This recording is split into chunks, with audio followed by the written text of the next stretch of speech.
जीवन बगिया ऐसी उलझी, फूल होगे कम कांटे ज्यादा, सिमटा जीवन डूबी सांसें।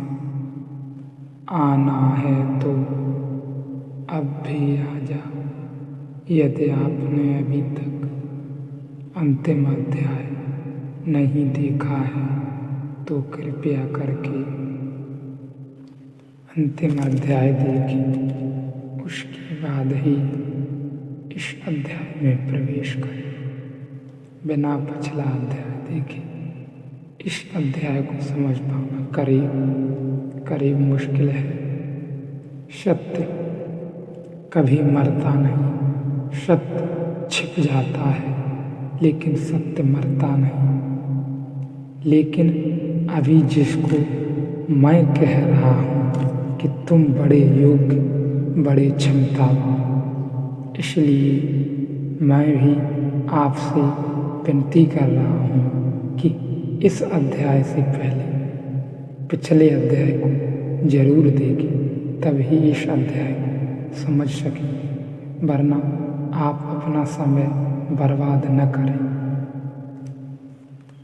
इसलिए मैं प्रेम कर रहा हूँ, वह भी नहीं समझ रहा कि कल दिक्कत में पड़ेगा। अभी उसको कह देना चाहिए कि कृपा करो, मैं नहीं हूँ योग्य, तुमको योग्य दिखाई पड़ता हूँ, क्योंकि बहुत शीघ्र कल वह क्षण आएगा जब प्रेम उखड़ जाएगा और तुम कोट को उतारने लगोगे खूंटी से। तब भी तुम कहोगे कि तुम योग्य सिद्ध नहीं हुए, इसलिए कोट को उतार रहा हूँ। लेकिन हमारा भी मन जब हमसे कोई कहता है कि आप बड़े प्रेम के सागर हैं, इसलिए हम आपको प्रेम कर रहे हैं, तब हमारा मन भी इनकार करने को नहीं होता, क्योंकि हम भी अपनी मूर्खता में प्रसन्न होते हैं कि बहुत ठीक, क्योंकि खूंटी कोई नहीं बनना चाहता। हमको लगता है हम प्रेम के सागर हैं, इसलिए प्रेम कर रहा है यह, लेकिन हमको पता नहीं हम झंझट मोल ले रहे हैं। हम उस झंझट को मोल ले रहे हैं जो पता ही नहीं कब से चल रहा है और कब तक चलेगा, इसका कोई अंत ही नहीं है। कल यह आदमी जब उखड़ जाएगा, दूसरा इसका दिल इसे खूंटी से और कोट उतारने लगेगा, तब यह कहेगा एक सड़ी खूंटी है, यह इस पर हम कोट नहीं टांग सकते, तब हमें पीड़ा होगी। वही व्यक्ति कहेगा, लेकिन दोनों हालातों में बात वही कर रहा है, वह हमको जिम्मेवार ठहरा रहा है, वह खुद जिम्मेवार नहीं है। मूढ़ता सदा दूसरे को जिम्मेवार ठहराती है, ज्ञान सदा अपने को जिम्मेवार मानता है। इसलिए अगर आप बुद्ध जैसे आदमी को जाकर गाली दें तो भी बुद्ध जानते हैं कि इस आदमी को खूंटी की तलाश है। यह आदमी अपने से बाहर अपने आरोपों को स्थापित करना चाहता है, अपने अंदर भरी हुई बुराई को बाहर कहीं खूंटी पर टांगना चाहता है। उसके लिए इसी खूंटी की आवश्यकता है।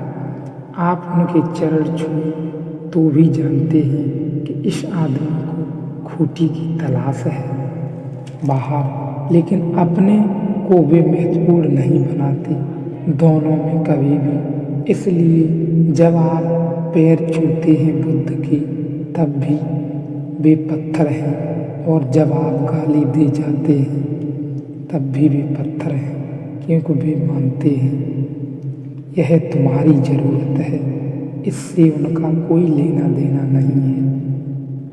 यह सिर्फ संयोग है कि वे किनारे पड़ गए और आप मिल गए, यह बिल्कुल संयोग है। इसलिए जब आप कहते हैं कि आप बहुत बुरे आदमी हैं, तब भी वे सुन लेते हैं कि ठीक है, तुम जैसे आदमी हो उसको मैं बुरा दिखाई पड़ता हूँ, बात खत्म हो गई। इससे ज़्यादा इसमें कुछ प्रयोजन नहीं है। जब आप कहते हैं आप परम ज्ञानी हैं, तब वे समझते हैं, वे कहते हैं ठीक है, तुम जैसे आदमी हो उसको मैं परम ज्ञानी दिखाई पड़ता हूँ। यह तुम्हारी आँख है, मैं न इसमें गौरव लेता हूँ न निंदा लेता हूँ, लेकिन हमें बड़ी कठिनाई होती है। ऐसे आदमी के साथ हमें बड़ी बेचैनी होती है। क्योंकि ऐसा आदमी बार बार हमको अपने पर ही फेंक देता है। हम जरा बाहर खूंटी गाड़ने की कोशिश कर रहे थे और हमारा मन होता है किसी पर लाद जाएं, किसी पर सवार हो जाएं, किसी के कंधे पर बैठ जाएं, वह हमको बार बार वापस भेज देता है। इसलिए इस तरह का आदमी जब तक हमारी मूढ़ता है, हमारे लिए दुख का ही कारण होता है। ऐसा आदमी भी, बुद्ध जैसा आदमी भी हमारे दुख का ही कारण है। जब तक हमारी मूढ़ता है, वह कुछ भी कहे, वह कुछ भी करे, हम अपनी मूढ़ता से जो निकालेंगे वह दुख होने वाला है। क्योंकि हम मूढ़ता में ही बैठे हैं, हम मूढ़ता के ही शिकार हैं, हम माया के ही शिकार हैं। जब तक हम मूढ़ता तोड़ने को तैयार न हों, तब तक हमें बुद्ध का वह रूप ही नहीं दिखाई पड़ सकता। क्योंकि जो हम देख रहे हैं वह हमारा ही फैलाव है। इसलिए इससे ज़्यादा मूढ़ आदमी से कुछ भी नहीं कहा जा सकता कि ऐसी स्थिति है। इससे जागो, इसे पहचानो, इसे खोजो, इसके प्रति होश से भर जाओ, प्रतिपल इसके प्रति चेतना में रहो, चैतन्य में रहो, तभी इसे जान पाओगे। यह माया, यह मूढ़ता पिछले अध्याय में बताया गया है कि ज्ञानी से ज्ञानी जन को भी हर लेती है पल भर में। यह मूढ़ता, और इस अध्याय में जो खूंटी की बात थी, वह खूंटी हमारे द्वारा बनाए गए फैलाव, हमारे अंदर भरे हमारी गंदगी, उसमें जो हम बाहर से जोड़ते हैं, संयोग लगाते हैं, जिस पर हम बैठकर चलते हैं बाहर की दुनिया में, वही यहाँ खूंटी का उपयोग की गई है।